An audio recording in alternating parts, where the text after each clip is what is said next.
I truly think that the difference in a leader is honestly their distance to see in the future. And so if somebody can see 5 years, the 3-month problem looks a lot less important to them. But when somebody can only see 3 months, man, everything is a problem. Jay Maier is one of these classic entrepreneurs. You hear about people that start their first job with a paper route. Well, he did it in 8th grade as a painter. He had no idea how to start or run a company, but he just did it. Jay had this natural instinct to build something.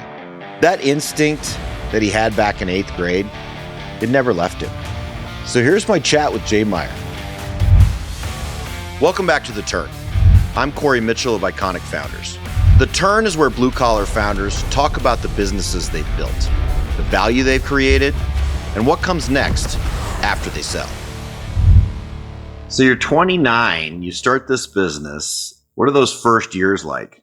I didn't come from a family of business. Both my parents were educators, and so I really was starting from scratch. I didn't have a head start financially, or didn't have a head start, with business knowledge. And so it really took a few years just to even figure out that what I was doing wasn't just trimming trees, that I was providing a service for customers that they were growing to love, and things expanded over time. And I realized just out of my limitations and of my capacity that I had to find good people around me to do the things that I couldn't or didn't want to do. What was that turning point where you went from being the guy, the head cook and bottle washer, to starting to, scale an actual business as opposed to it being a job? Yeah, it was probably around 2005 or so that I hired a key person, and we had a handful of summer workers or seasonal workers that would come on. But I realized that very quickly I needed to put some time into developing people to be able to do more. And so my time became more training and development. It became teaching our admin exactly how I wanted things to be done. And that kind of launched into a whole new world where I realized that my best value wasn't trimming the tree. It was making sure that everybody knew exactly what to do. What are we talking revenue back then? Back then, it was $500,000. Okay. And the first year, I think in business, I did $180,000. So it was, nothing, right? I was also instantly trying to buy new equipment, and I remember thinking back with my wife recently. We think, man, I think we paid ourselves like $36,000 a year at the time. We made 180, we paid ourselves 36, and the business bank account was growing, but we always lived on what we paid ourselves, not what the business had in the account. You're also trying to, bring on new people. You're trying to now bring on equipment, whatever that equipment needs were. Yeah. And where'd you get the capital to do it? Were you able to work out a deal with a bank to give you a line of credit? How'd you grow? Yeah, well, I was way more conservative back then than if I would go start it again now, I would have leveraged myself a little more. But I really did scrap and claw, paid myself little, and reinvested cash. And I did have a bank at the very beginning that helped me buy a truck and a chipper. Paid that off in 2 years, and but then it was cash. It was like when I could save up enough for a truck. The other things as related to people, I would. One of my philosophies was I was going to always completely do the position. So I was going to do two people's positions until I could peel an entire job description off and hire somebody to fit that. And as soon as I did that, now I started growing another position. But it was way conservative of how I managed that cash. In hindsight, I think I could have grown twice or three times as fast had I just leveraged myself a little bit. Jay realized that growth was less about what he'd built and more about surrounding himself with the right people to take it further. You spent a lot of time coaching your people, right? Mm-hmm. Sort of this educational process of teaching them what good looks like. How important has coaching been to you throughout your professional journey? Yeah, I'm not naturally good at it. And so for me personally, coaching me I had a few consultants that I would hire, and they became friends over time. But that coaching was absolutely critical for me to get over certain hurdles in business and just to kind of see my way clear. So I tried to do that for my people as well. But I had such an urgency around getting work done and billing it. That's one thing. Like this is our cash flow cycle. This is how it works. That sometimes I would forget. A lot of times I would forget that this person's development is actually my future ticket. And I remember hearing a phrase once. I don't know who said it, but I was talking about, man, if I spend all this time developing people and then they just leave, because that was a pattern, like what would happen? He goes, well, think about if you don't develop them and they stay. Yeah, right. It's like, oh, that's a good thought. and so, yeah, I really tried to, work on that because it wasn't natural for me. Tell us about those couple of years leading up to selling your business. How was growth going? What were some of the key things that happened that led you to the moment of actually deciding to sell the business? If I could go back, I might think differently about this, but I would always think it's like, man, I'm like a farmer and that all of my wealth is tied up in this thing. Yep. That does produce me, $400,000 or $500,000 a year, or whatever it is. And while that's a generation of, gosh, the main part of the wealth is tied up in this thing that I can never access. And so in my limited mind, I thought, boy, it'd be great to access that wealth sometime. But at the same time, I didn't want to do anything different. I loved what I did. And so, potentially the older Jay would say, stick it out. Like there's a lot there to be had. The hurdle of handing off the business to somebody while I owned it was a hurdle I never got to attempt. It was always me owning it and me managing it. I would have loved to try that, me owning it, yet somebody else managing it. But leading up to that, I'd been approached a couple times by people wanting to be in the Rochester, Minnesota market. And it just wasn't an interest to me for those reasons that I like what I'm doing. I see what I'm doing. It wasn't until a couple of national companies approached me about potentially buying that. And the key thing in this, again, separating business from family isn't possible. So things are finally where Jay wanted them. Business was cranking, firing on all cylinders. He had the right people in place. Business was working, and he was making money.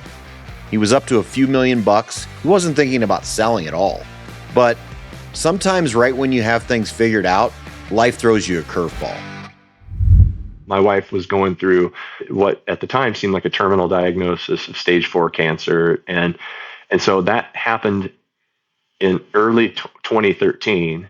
And at roughly around the same time, two businesses approached me. And so it was like, okay, if this goes bad with my wife, I'm more ready now to consider it than I ever had been before. So that was really the thing that kept me in the conversation. I'd been in the conversation before, and it never really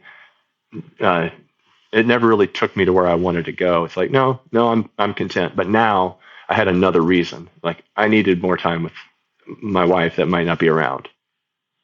I want to come back to this because this is a really important piece. But just going through the process itself of the deal. Okay, so where are you at? The say year leading up to transacting. Like what you started at 180,000 in revenue when you got going. What's your revenue when you sell? $2 million. $2 million. So it was, or at least that's where we were right at the beginning of the conversation. It kept growing during an earnout period. But my mindset, though, for that entire year was getting the best deal. I had a good attorney friend, and I knew what businesses like this could be worth, and then it's the art of negotiation, and that's really hard. If I want to sell more than they want to buy, the deal goes differently.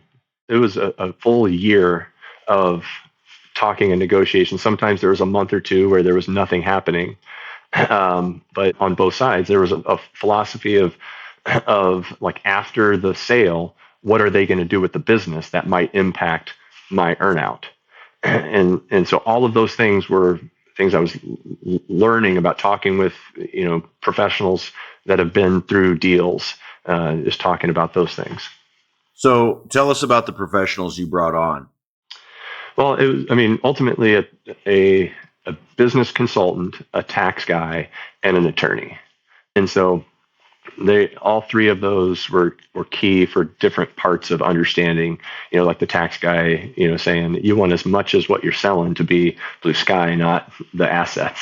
And Right. so, and the attorney, having other pieces of advice, and the business consultant also having pieces of advice that were guiding me, and I was just listening and trying to process in my head how to have the next conversation. So you get through the transaction, you've sold. Talk to us about how that changed your relationship with your wife and your family. So there was a 3-year earnout period, which is motivated still, during that time. So immediately, I don't know if it was a misunderstood idea about what it means to own versus not own, because I think I'm wired to own, and whether I have the financial thing in my hand or not, I have an ownership mindset, and so it took me some time. It really was 2017 when after the 3 years of earnout, and I stepped aside. That's when it really changed for us.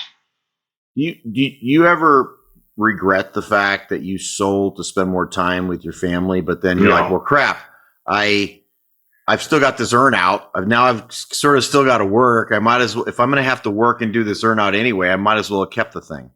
Well, except that I could see, 3 years out, and I knew there was an end, and it afforded my family a different lifestyle that we had intentionally. We didn't deprive ourselves of much. We still took trips and we still did things, but we saved and reinvested. It was tied up in the assets. We had no debt when we sold, and so everything was going to us. And so yeah, it was. I don't like to regret decisions. I think it's like, oh, there's a different path that could have been good also. But I think what I chose at the time was very intentional. It was a give to my family that I hadn't done as much for the 15 years previous. And now a little bit about our sponsor. I live in Colorado. It's super dry here. And for years, I put an electrolyte in my water. It just makes me want to drink it more. I tell all the businesses I work with, keep your guys hydrated. We talk about hydration as one of the number one points of safety. I've been using Salt of the Earth. This stuff's great. It's got great flavor. You can just throw them in your bag, and wherever you go, just throw it in the water bottle. It'll keep you hydrated, and they taste great. The grapefruit's my favorite flavor. They also have this 4-pack that's pretty sweet. You can try them all. And now they've introduced the creatine, which is also awesome because it's one of these things everyone's talking about now. You got to get your creatine in every day. So try Salt of the Earth. For all the listeners of The Turn, you can get a 15% discount. Just use code ICONIC or click the link in the show notes. I know you've got another passion of yours. That's this institute that you've developed over the years. That sounds like it's also in a way, a best practices for your industry. Do you want to talk to us a little bit about the organization you built? Yeah. So after I sold my business and was kind of working through what's next, and part of this was my wife's journey with cancer, and so her something recurred at a time that was not optimal, and I just said, you know what, I've sold my business. I'm going to step aside and do something that I have a little more flexibility in, and really focus on a passion that I have for helping blue collar businesses, do their things, and that became a lot of fun. The problem for me was I wanted to be part of every team that I coached, and it's it. Like, yeah, so it's like, man, I want to be there. I want to be in the mix, and it's great to be able to show you something, but you have to go now do it. And so that just became a challenge a personal challenge, because I just pour myself into that business, and just like I did my own. But yeah, that was fun to teach blue collar businesses how to organize their businesses around important objectives that were beyond the year, that were looking forward, and just whether it's a meeting rhythm, it's a lot of the ideas that are in 4 disciplines of execution or in EOS, that I just kind of adopted the pieces that worked for me. And then I would look at a business that's struggling with something. I say, I think this piece would work for you. And I was never an all in, just jump into traction in EOS and just do this only. because that's not how some people think. Some people think a little differently, but it was good to just relate to them and help them take whatever steps that they thought were important for them, whether it's, finding balance or, aggressive growth or things like that. What are two or three of the things you see over and over and over again in small growing businesses that are a problem that you try to help them solve? Great question. It's the same type of person that I was, that's starting these businesses. And so it is the urgency of producing work over the importance of developing a business that does work. And so that's the thing I can predict it before I walk in. I've worked with auto care and some manufacturing, and it's the same mindset. And the bigger the company gets, the more that at the top there's just frustration of not knowing how to, instill this sense of urgency in everybody. But it's helping them now get their head around it and grow and organize and just see the perspective of a long term. I truly think that the difference in a leader that's focused on this and is honestly their distance to see in the future. And so if somebody can see 5 years, the 1 year or the 3 month problem looks a lot less important to them. It's like, okay, I can deal with this because I can see 5 years where we're going. But when somebody can only see 3 months, man, everything is a problem. So you go through this earnout. It sounds like the business was growing like crazy post transaction. Yeah. I'm assuming, given that, you must have hit the earnout. Yep. So that the end of the earnout came. It was an annual payment on growth, and so after the third year, there was 3 years of earnout. And it was a really significant time because that was my life's work up to this point. And so I never felt like, I sold it, but I stayed in the business. So it never felt like I retired from it. And so letting go of that, the relationships I had, the customers, the whole process, I still own the building that they use.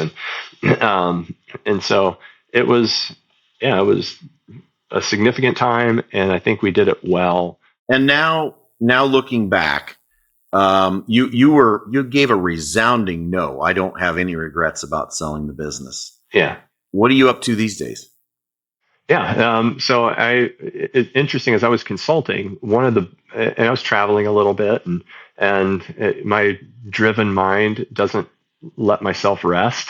And so, it was going well. And one of the businesses in Rochester, probably one of the two or three that I was working with in my hometown, is a landscape company that is a 50-year company, and the main founder of that business was wanting to step out. I was working with them as a consultant, through leadership transition, and he posed the question: "He goes, well, what would you say if you were that step?" The owner's son, who's about my age, didn't want to take on the whole. He wanted to have a partner in business that didn't, and we decided that the best way to do that, not through ownership, but through being the general manager of this company that's now, since then, we've grown like 75% in the last 6 or 7 years. And after many years of flat growth, it's a good synergy here. It's very fulfilling, a group of people, that are doing things that I don't know everything about, which is great. Tree care, my natural tendency is to jump in because I know, but this is a garden. There's 2 garden centers. There's greenhouse production. There's a landscape department, and we added tree care since then. But it's just a great place for me to buy into somebody else's vision to see if I could do that. And I'd given myself 3 years in my mind, and now it's been coming up on 7. That can I follow somebody and execute their vision? Can I be an integrator in a sense instead of just the visionary? And it's been very fulfilling. Really? And, so, it sounds hard. Like if I'm, reading back some of the things you said earlier, you weren't sure you'd make a good employee, right? Yeah. Now you're an employee. I heard, the business is growing 75%, but I don't own it. I feel like I might have a hard time of watching all that growth, but someone else is making the money. How do you handle that? Well, they've been generous with the comp plan. That's, we're basically splitting profits by a third between the owner, his son, and me.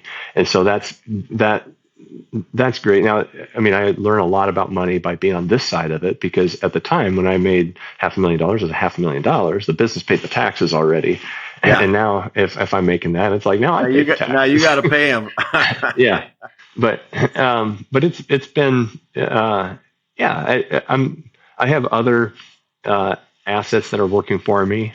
And so this is very fulfilling to do something that I can see myself, I don't know how long I'll work, but when I quit working, I'll probably go back to consult, where I pour my time into that, because I just I enjoy seeing people succeed around me.